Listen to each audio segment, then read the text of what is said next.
Eu resolvi trazer esse tema porque a média ela é bastante utilizada. Realmente, a gente utiliza a média para tudo. Não só a gente, como analista de dados, mas a mídia, todo mundo mesmo que vai querer representar os dados de alguma forma, acaba utilizando a média, que busca te mostrar mais ou menos a realidade ali dos seus dados. E aí a gente tem alguns exemplos que eu trouxe aqui, mas é só você abrir o jornal todos os dias ou abrir algum aplicativo de notícia que você vai ver a média sendo usada o tempo todo. Então, olha só, por exemplo, quanto custa construir uma casa? Preço médio em São Paulo, 60 metros quadrados, é algo ali em torno de R$ 200.000. Temos também a média de altura dos homens no Brasil, que tem 1,74 m, e da mulher, que tem 1,61 m. Temos também notícias aqui, peguei da Infomoney para trazer aqui, notícias que o preço médio do carro zero chega a R$ 151.000 no Brasil, e como fazer uma boa compra, no caso aqui, é a pesquisa que está sendo, é a notícia aqui que eles vão agora tentar te convencer que vale muito a pena comprar um carro zero por 150 mil, talvez, eu não li a notícia, mas enfim. Perceba que a média, ela tá sendo usada o tempo todo. Muitas vezes não seria uma boa ideia usar a média, né? Não é a medida, vamos dizer assim, mais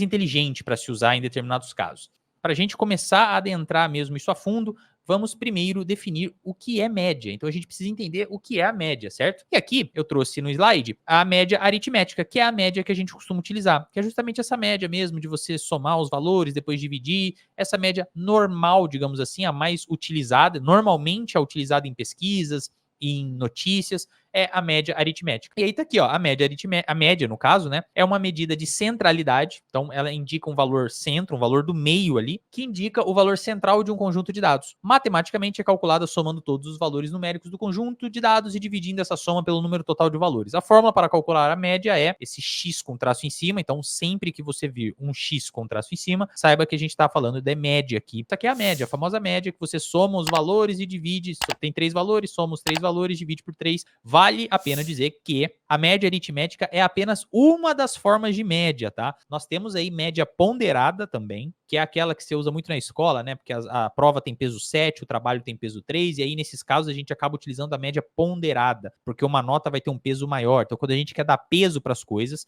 para tirar uma média, a gente usa a média ponderada. Temos também média harmônica, que é um pouquinho diferente o cálculo, e temos também a média geométrica. A média geométrica é muito utilizada no mercado financeiro para calcular retorno de investimentos, de carteiras, enfim, fundos usam bastante a média geométrica. Mas, obviamente, 99% das vezes no uso do cotidiano a gente acaba utilizando a média aritmética, e é nessa que a gente vai focar aqui hoje, é a maior parte do nosso uso. A gente olhando até agora, fala, pô, Felipe, a média para mim tá tranquilo, a média resolve todos os problemas, para mim tá tudo bem, realmente no uso do meu dia a dia ela funciona muito bem. E sim, a média funciona muito bem mesmo, só que inclusive o intuito da média é representar os seus dados o melhor possível, mas não é bem isso que acontece às vezes quando usamos média, e aqui eu vou dar um exemplo bem assim, bem claro de que a média muitas vezes é um problema. Aqui tem eu, aqui de preto, né?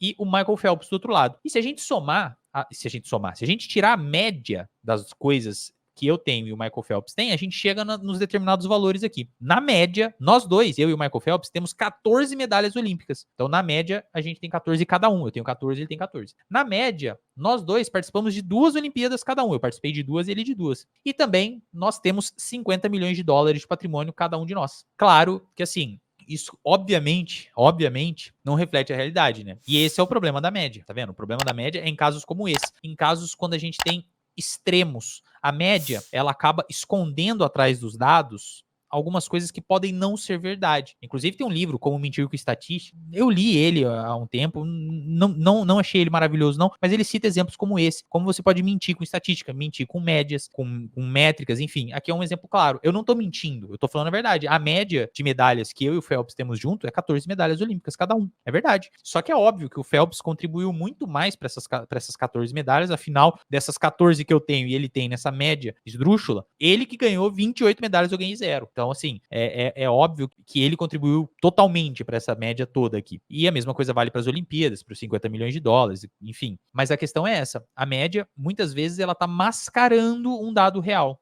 E lógico que esse aqui é um exemplo exagerado, mas a gente vai ver exemplos do dia a dia que às vezes passam batido, tá? E aí, novamente, eu vejo muito erro em dashboards, muito erro em análises, quando as pessoas querem usar a média, e aí isso acaba não representando muito bem os dados. Mas lembrando, esse tipo de coisa acontece quando temos valores extremos. Aqui nós temos o ápice do extremo, um cara que conseguiu todas as medalhas que estão aqui sendo analisadas e um que não conseguiu nenhuma. Casos extremos, vai guardando isso, casos extremos ajudam a estragar a média. Legal?